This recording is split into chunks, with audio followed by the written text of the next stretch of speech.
जय हिंद दोस्तों। In this video we are going to discuss about the detailed application form of central arm police forces assistant commandant examination. So दोस्तों, in the last video we have discussed about the UPSC CAPF interview.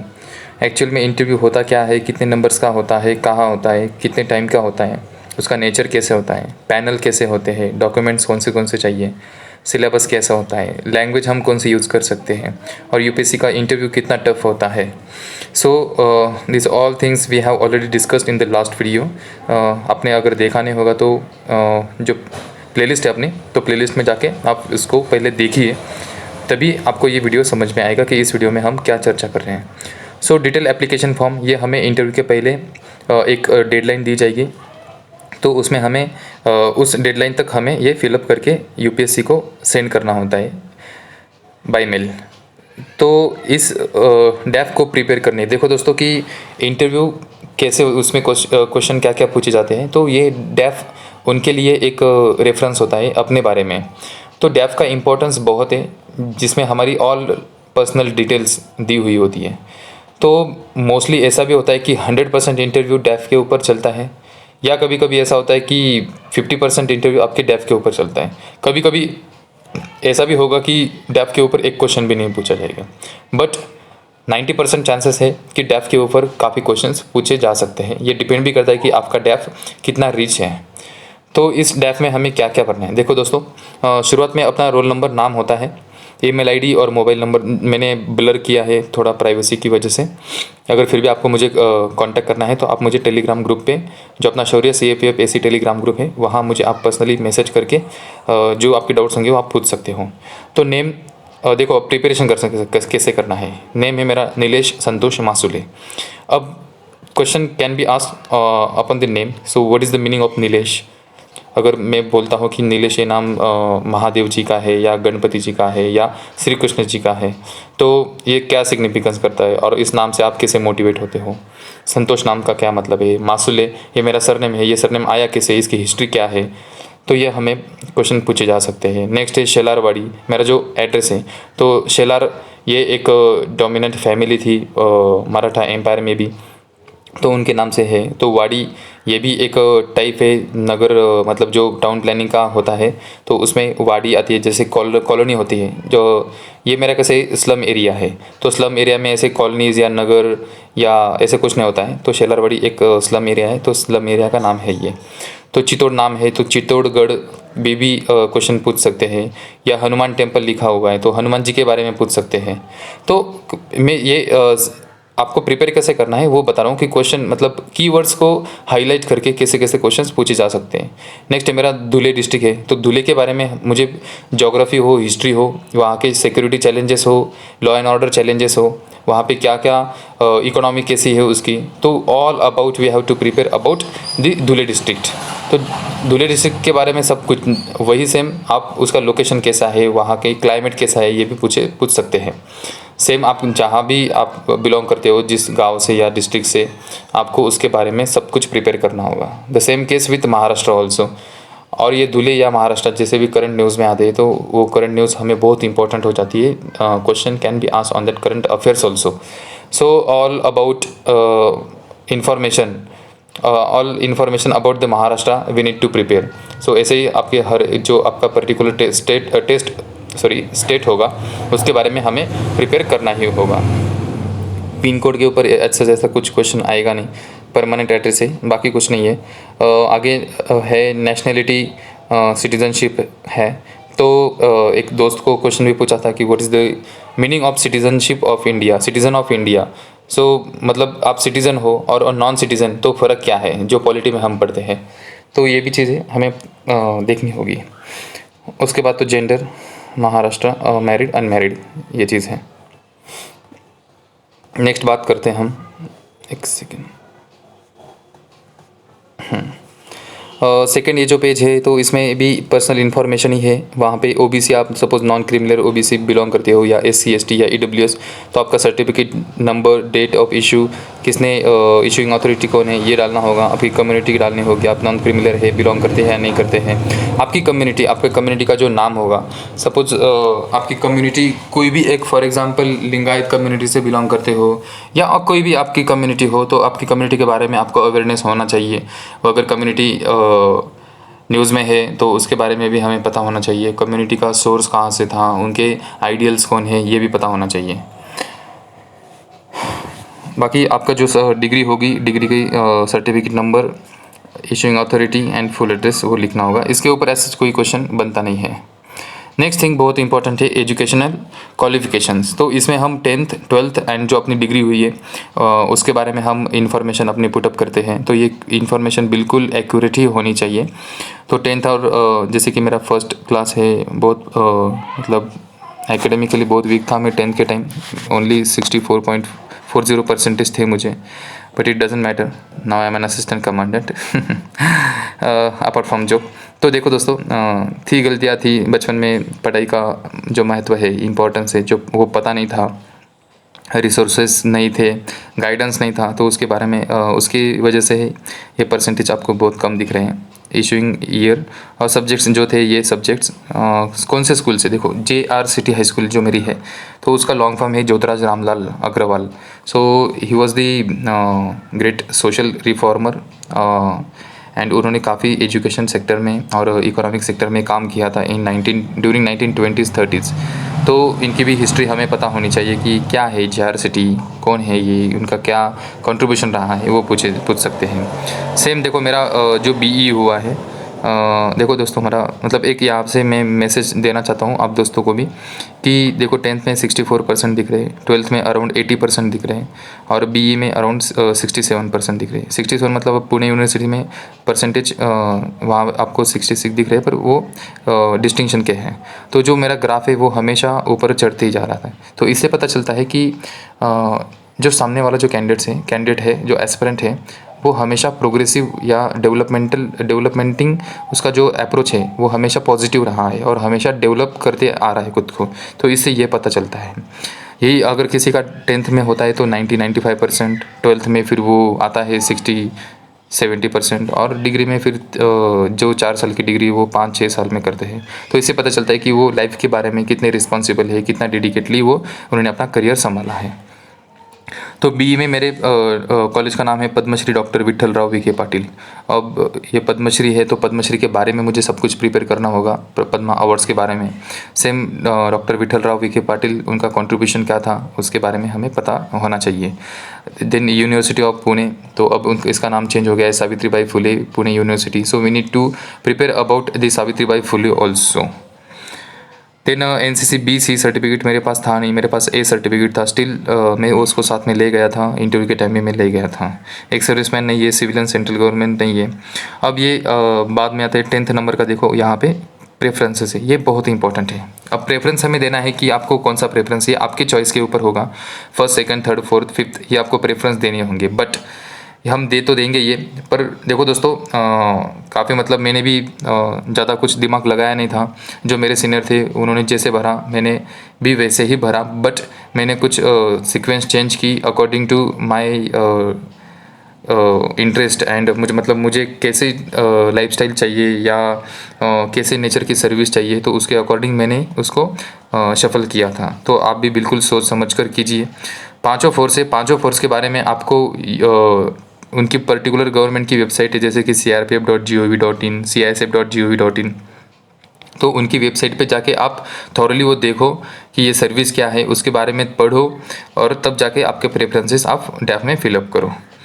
तो ये हो गए। और question पूछे जाएंगे कि Y, अब देखो मेरा जो CISF है जो फर्स्ट है, so why CISF is your first choice, why BSF is your last choice. तो इस टाइप के क्वेश्चंस आ सकते हैं। Were you employed? नो। अगर आप एम्प्लॉयड होंगे तो वो पूछेंगे कहाँ थे, वहाँ क्या क्या जॉब किया, क्या क्या सीखे वहाँ से, आप जॉब क्यों क्विट करना चाहते हो। तो ये सारे आपको उसके बारे में आपको पढ़ना होगा।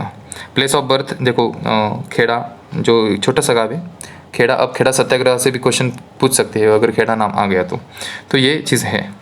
बाकी ऐसा चीज़ में कोई पूछने वाली चीज़ नहीं है। नेक्स्ट है details of other applications for examination recruitment held to be held by UPSC. तो यूपीएससी में जैसे सिविल सर्विसेज है, फॉरेस्ट सर्विसेज है, सीडीएस है, एनडीए की एग्ज़ाम आपने दी होगी, तो यूपीएससी जो जो एग्ज़ाम कंडक्ट करती है और उसने उस एग्ज़ाम को आपने अटेम्प्ट किया होगा तो उसकी सारी इन्फॉर्मेशन आपको यहाँ पे देनी होती है। मैंने ब्लर किया है थोड़ा प्राइवेसी के वजह से। नेक्स्ट है have you ever been debarred by UPSC? No. Then father's name, mother's name, तो उनके मदर्स फादर्स या मदर्स नेम के भी मीनिंग आप देख के जाओ। प्रोफेशन देखो, जैसे मेरे पापा का प्रोफेशन है केबल ऑपरेटर, जो आप टीवी देखते हो, तो जो केबल वाला आप जिसे बोलते हो, तो वो प्रोफेशन मेरे पिताजी का है।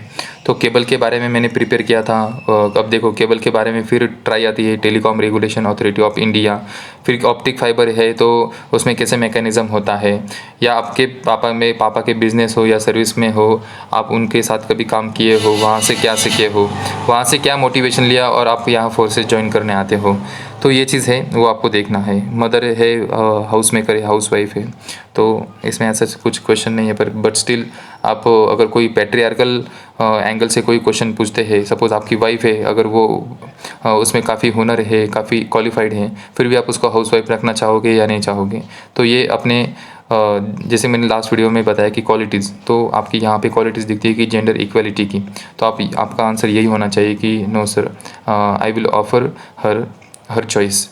सो उसकी एम्पावरमेंट के लिए वो जो करना चाहती है वो मैं करने दूंगा। तो ये चीज़ होती है दोस्तों, एज सच बाकी तो कुछ नहीं है। तो नेक्स्ट पेज पे हम जाएंगे तो डिस्ट्रिक्ट वगैरह नाम है। बाकी लैंग्वेजेस में देखो आप, what languages including Indian languages can you read, right and speak, तो इसमें मैंने रीड ओनली स्पीक ओनली ये लिखा हुआ है। संस्कृत मेरा था, मैं बस पढ़ सकता था, बोल नहीं सकता या लिख भी नहीं सकता है, देख देख के लिख सकता हूँ बस, ऐसे नहीं। बाकी रीड राइट में हिंदी और मराठी तो कर सकता हूँ ऐसे। हाँ, सबसे मेन चीज़ है पर्टिकुलर्स। यहाँ पे आपके 90% क्वेश्चंस बनते हैं। देखिए शुरुआत में है 17 नंबर का, देखो please give particulars of prizes, medals, scholarship etcetera. तो प्राइजेस मुझे मिला है best NCC cadet award during my junior division, gold medal in paper presentation at national conference on the recent advances in mechanical engineering, second position in district level sketching competition, first position in district level essay writing competition. अब इसमें question कैसे आएंगे? NCC के बारे में पूरे जो FAQs है वो आपको देखने हैं। उसके बाद पेपर प्रेजेंटेशन मैंने किया है national conference on recent advances in mechanical engineering, तो ये जो है recent advances in mechanical engineering, इसके बारे में हमें प्रिपेयर करना है। सेम थिंग स्केचिंग के बारे में मुझे पढ़ना होगा। उसके बाद ऐसे राइटिंग की कौन सी स्किल है, उसके पर्पस क्या है वो हमें पढ़ना होगा। देखो दोस्तों करना क्या है, प्रिपरेशन कैसे करना है, मैं अभी थोड़ा सा यहाँ पे पॉज लेता हूँ और ये बताता हूँ। आप एक नोटबुक कीजिए, तो नोटबुक में आप 3 पेजेस का आप डिवाइड करो। तो 3 पेजेस में सबसे पहले आएगा सेल्फ अबाउट माई सेल्फ, तो आपके बारे में जो इंट्रोडक्शन आप दोगे, जैसे एंट्री करते अगर उन्होंने पूछा कि बताइए आपके बारे में बताइए, तो आपको ये 8 से 10 लाइन का आंसर आपको प्रिपेयर करके जाना होगा। तो सेल्फ के बारे में आप 3 पेजेस रखो।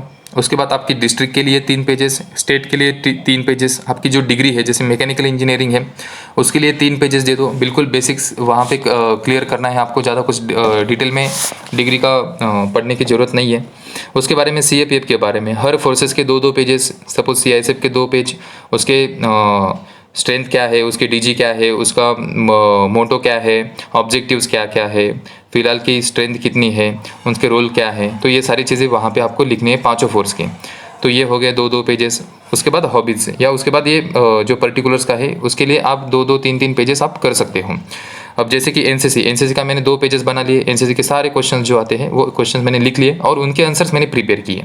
The same thing we need to write about the writing competition also, sketching also and the recent advances in mechanical engineering also. तो ये हर एक कीवर्ड्स के लिए आप 2 पेज निकाल के रखो, डिवाइड करके लिखो और उसमें सारे आंसर्स आप लिखना है। Then team games, sports, NCC, hitching and mountaineering, तो उसमें मेरा है कि runner up in under 16 VN Mankad cricket trophy. जो वीनू मंकड़ जो रणजी प्लेयर थे, या ये सॉरी इंडियन प्लेयर थे, इंडियन क्रिकेट टीम के, तो उनके नाम से अंडर 16 की कंपटीशन होती है ट्रॉफी, तो उसमें मैंने खेला था। उसके बाद एनसीसी ए सर्टिफिकेट है, bronze medal in college level 100 metre running. उसके बाद participation in state level weight lifting championship. तो ये सारी चीज़ें मैंने लिखी। अब 100 मीटर के बारे में देखो मेरे यहाँ स्पोर्ट्स सेक्शन काफ़ी दिख रहा है। सो ऑफकोर्स जो अभी ओलंपिक्स एंड पैरा ओलंपिक्स हुए टोक्यो में, तो उसके बारे में बिल्कुल मुझे थॉरली प्रिपेयर होना ही पड़ेगा। क्या है ना, देखो दोस्तों यहाँ पे लिखना है, कितना लिखना चाहिए, देखो ये सबसे मतलब मैंने जितने डेप्थ देखे तो काफ़ी रीच मेरा और एक दो लोगों का था, तो काफ़ी मैंने भर के रखा। अब इसमें कोई ब्लफिंग नहीं है, जो मेरे नेचुरली मैंने जो किया है वही मैंने लिखा है। और आपको भी यही रिक्वेस्ट रहेगी कि जो आपने एक्चुअल में किया है वही लिखो।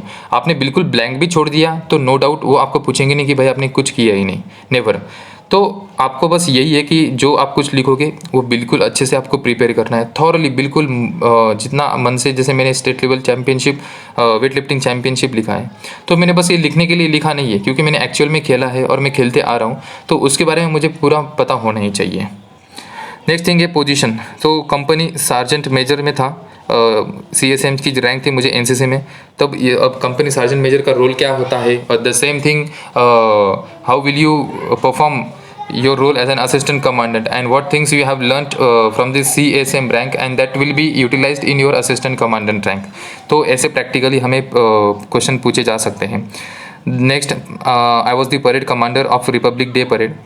सो ये परेड कमांडर क्या होता है, तो रिपब्लिक डे परेड के बारे में मुझे क्वेश्चन पूछे गए थे। मैं एक वीडियो बनाऊंगा कि मुझे कौन से क्वेश्चन पूछे गए थे और मैंने उनको कैसे टैकल किया था। उसके बाद I was the incharge of sports and gymkhana under earn and learn scheme. देखो दोस्तों, कॉलेज के टाइम था, थोड़ी फाइनेंशियल कंडीशन भी वीक थी, तो मैंने अर्न एंड लर्न स्कीम जो है तो वो मैंने ज्वाइन की थी। फर्स्ट ईयर में मैं एज एन असिस्टेंट ही काम करता था, पर उसके बाद मुझे चार्ज दिया गया कि मैं इंचार्ज ही बन गया।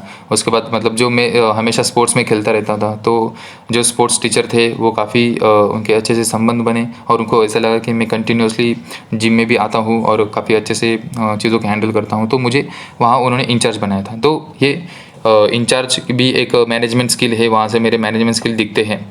और जो कंपनी सार्जेंट मेजर है वहाँ पे लीडरशिप की स्किल्स दिखते हैं। तो हम जो यहाँ पे लिखेंगे तो वहाँ से हमारी कौन सी क्वालिटीज़ दिखती है, हमारी पर्सनालिटी कैसे शो होती है, वो हमें वहाँ पे दिखाना है। और बस वो क्रॉस वेरीफाई करेंगे कि नहीं सच में ये इंचार्ज है, तो सच में ये मैनेजमेंट संभालता है या नहीं होते। तो ये क्वालिटीज़ वो क्रॉस चेक करते हैं कुछ ना कुछ सिचुएशन देखें। The next thing is I was the event coordinator also, the same in the national conference on recent advances in mechanical engineering. Then event manager of sports events by Nehru युवा केंद्र संगठन, ये मेरा बहुत highlighting चीज़ थी। I was the national youth volunteer of Nehru युवा केंद्र संगठन। तो इसके ऊपर भी मैंने काफ़ी अच्छे से प्रिपेयर किया। आपका भी ऐसे कोई ऑर्गेनाइजेशन हो तो इसके ऊपर आपको काम करना ही है। Other extracurricular activities and interest such as hobbies, ये बहुत इंपॉर्टेंट है। I was the volunteer in NYKS, then volunteer in national service scheme, तो NSS के बारे में मुझे सब कुछ पढ़ना होगा। वॉलंटियर इन स्नेहालया NGO, तो ये NGO नाम आया है, तो NGO काफ़ी न्यूज़ में है, काफ़ी फ्रॉड NGOs भी है और काफ़ी ट्रस्टवर्दी NGOs भी है, तो उसके बारे में मुझे पता होना चाहिए कि लीगल एस्पेक्ट्स क्या है NGOs का, स्नेहालया क्या है, किस टॉपिक पे ऊपर काम करती है, ये चीज़। Then playing and watching cricket, ये मेरी हॉबी है। Then sketching is my hobby, visiting tourist places is my hobby. तो क्रिकेट के बारे में सब कुछ डिटेल में करना होगा। क्रिकेट में कौन सी टीम पसंद है, कौन सा प्लेयर पसंद है, सब आप क्या करते हो, बैटिंग करते हो या बॉलिंग करते हो। अगर बॉलिंग करते हो तो फिर क्या करते हो, स्पिन डालते हो या फास्ट डालते हो। सपोज फास्ट बॉलिंग डालते हो तो फिर आप स्विंग बॉलर हो या सीम बॉलर हो, फिर आपको पूछा जाएगा कि इन स्विंग कैसे होता है, आउट स्विंग कैसे होता है, etcetera etcetera. An number of questions are there upon the cricket. So be prepare about cricket in totality. Okay, then sketching के बारे में भी कि पर्पज़ क्या है स्केचिंग का, ये भी पूछ सकते हैं कि what is the application of sketching, how will you apply your sketching hobby in your duty, तो ये भी पूछ सकते हैं। देन विजिटिंग टूरिस्ट प्लेसेस, तो ये टूरिस्ट प्लेसेस का भी कौन से अभी तक आपने टूरिस्ट प्लेसेस आपने विजिट किए, वहाँ पे क्या क्या सीखा आपने, वहाँ की सिक्योरिटी चैलेंजेस क्या क्या थे, क्या क्या अच्छा लगा, क्या क्या आपको बुरा लगा, और वहाँ से आप इम्प्रूवमेंट्स आप बता सकते हो। तो इस टाइप के क्वेश्चन पूछे जा सकते हैं। बाकी तो it was my second attempt. 2018 में मैंने फर्स्ट अटेम्प्ट दिया था, जो कि मेरा डिपॉजिट जब्त हुआ था। मतलब मैंने पेपर 1 ही क्लियर नहीं कर पाया था, अराउंड मुझे सिर्फ 79 नंबर्स मिले थे। एंड 2019 में मैंने ऑल इंडिया रैंक 64 लिया है। आधार कार्ड नंबर है, बाकी ऐसा चीज़ में कुछ नहीं है। OBC एनेक्स शेयर होता है, आप OBC कैंडिडेट हो तो आपको भी ऐसा फॉर्म फिलअप करना पड़ेगा, इसमें सारी डिटेल्स होती है। देखो दोस्तों, अब ये 2 फॉर्म होते हैं, टोटल 15 पेजेस होते हैं शायद, तो वो चेयरमैन के पास जो पूरा कंप्लीट फॉर्म होता है वो चेयरमैन के पास होता है। और ये समरी शीट होती है, समरी शीट में बस आपकी इन्फॉर्मेशन और आपने ये क्या क्या किया है, जो आपके जो सारी डिटेल्स है, और आपके कॉलेजेस वगैरह, कॉलेज जो हमने देखा, देखो नीचे जो टेबल है वो मैंने अटैच नहीं किया है अभी, तो हाँ सॉरी, ये अटैच नहीं किया है, जो हमने पहले देखा कि 10th 12th और डिग्री के बारे में। तो ये जो समरी शीट होती है ये हर एक बोर्ड मेंबर के पास होती है, और जो चेयरमैन सर होते हैं उनके पास अपना पूरा फॉर्म होता है। तो देखो दोस्तों, ऐसे ही प्रिपेयर करना है आपको, हर एक कीवर्ड के ऊपर क्वेश्चंस बनाने हैं। अगर आपको लगता है कि मेरे से आपको क्वेश्चन बनाने हैं तो मुझे आप टेलीग्राम ग्रुप, हम एक डेडिकेटली टेलीग्राम ग्रुप बनाएंगे इंटरव्यू के लिए, तो वहाँ आप ज्वाइन करो। शौर्य CAPF ऐसी नाम से ही वो टेलीग्राम ग्रुप होगा। उसमें हम क्वेश्चंस और जो प्रीवियस ईयर के जो स्क्रिप्ट्स होंगे, जो क्वेश्चन पूछे गए वो होंगे, वो हम वहाँ पे शेयर करेंगे। तो आपको प्रिपेयर डेफ के ऊपर बहुत अच्छे से काम करना है। मैंने बता दिया कि आपको नोटबुक कैसे बनानी है, कैसे आपको डिवाइड करना है। सो आई होप आपको पता चल गया होगा कि डेफ के लिए प्रिपेयर कैसे करना है। आपको जो भी कुछ डाउट्स होंगे आप मुझे कमेंट सेक्शन में पूछ सकते हो। वीडियो अगर आपको अच्छा लगा है तो लाइक कीजिए, और आपने अभी तक सब्सक्राइब नहीं किया है तो सब्सक्राइब कीजिए। Thank you. जय हिंद, जय भारत।